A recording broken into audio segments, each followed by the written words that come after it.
his opening statement to us today. But isn't it Was clear that Ghislaine Ghislaine Maxwell... Ghislaine Maxwell put under pressure to stay silent?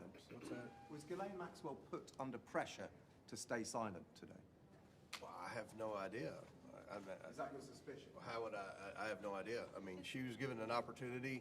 We would have brought her in months ago, but she's indicated she was going to plead the fifth. And unfortunately, she had an opportunity today to answer questions that every American has, questions that would be very important in this investigation, and she chose to invoke her Fifth Amendment rights. Mr. Chairman. Clarify what her lawyer said about President Trump and Clinton, and do you think that there's anything more to do with Ghislaine Maxwell now that she pled the fifth?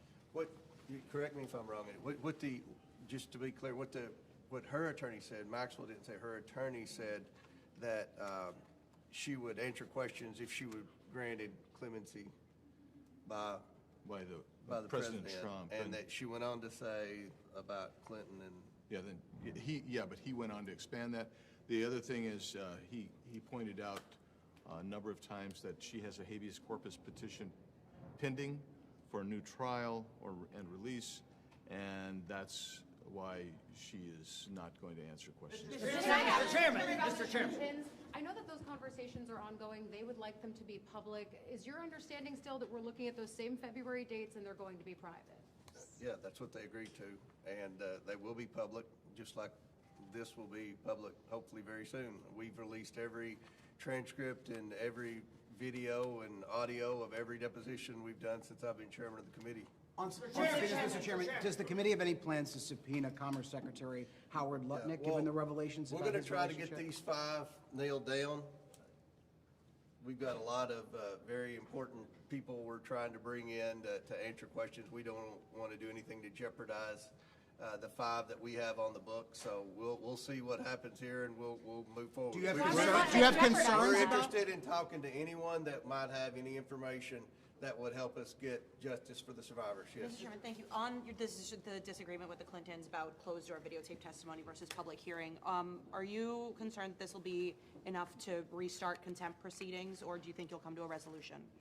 I mean, they said they agreed to a standard deposition. That's what a standard deposition is. Every time I've come out here for a press gaggle with you all, we've had a standard deposition. So this is how depositions work, and it will be made public. So they want a public deposition.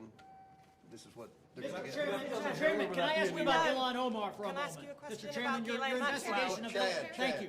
Your investigation about Ilan Omar. Why are you targeting her when there is a Ilan Omar? Your committee investigation with Ilan Omar, when there is a process in the House, if people have questions about their conduct, this would go through the Ethics Committee. Why is this under the jurisdiction? And I've spoken, I'm glad you asked that question. I've spoken with the Ethics Committee. The Ethics Committee has jurisdiction over members of Congress. The 2 businesses in question are owned by Ms. Omar's husband. So the Ethics Committee does not have jurisdiction over a spouse, only a member.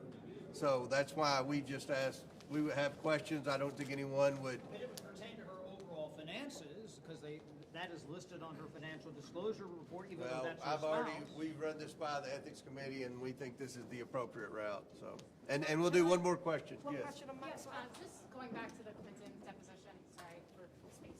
I understand that you're going to release the transcripts, you'll release the video. Why is there reticence to just have it be public, since the Clintons, look, they are not your typical people being deposed? When you say public, what do you mean? I mean, it's going to be the video, and we'll release it. The public will see every second of the deposition.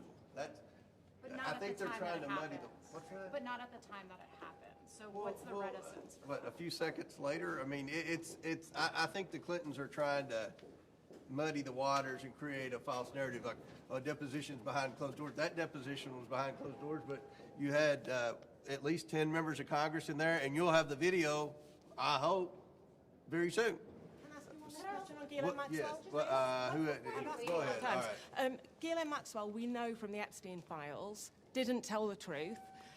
She got moved to an open prison. Now she's asking for clemency to speak at all. Was it a mistake to move her to that prison? Should she be moved back? I don't know the rationale for moving her from one prison to the other, but look, initially she had asked that the Oversight Committee grant immunity. And when we met with the survivors of Epstein, it was pretty clear, according to the survivors, and you know, we had 20-some members in that meeting, that Maxwell was a very bad person, and she committed a lot of crimes. And it was the intent, in my opinion, when we left that meeting in a bipartisan manner, that we would not grant immunity. Now, what she said today, she's asked for clemency from the president. So I personally, for the reasons you just stated, don't think she should be granted any type of immunity or clemency.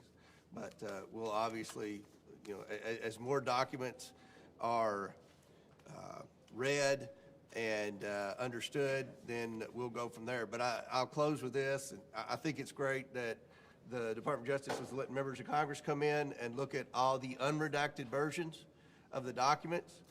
Attorney General Bondi is doing what she was supposed to do via our subpoena first on the House Oversight Committee, as well as the Epstein Transparency Act.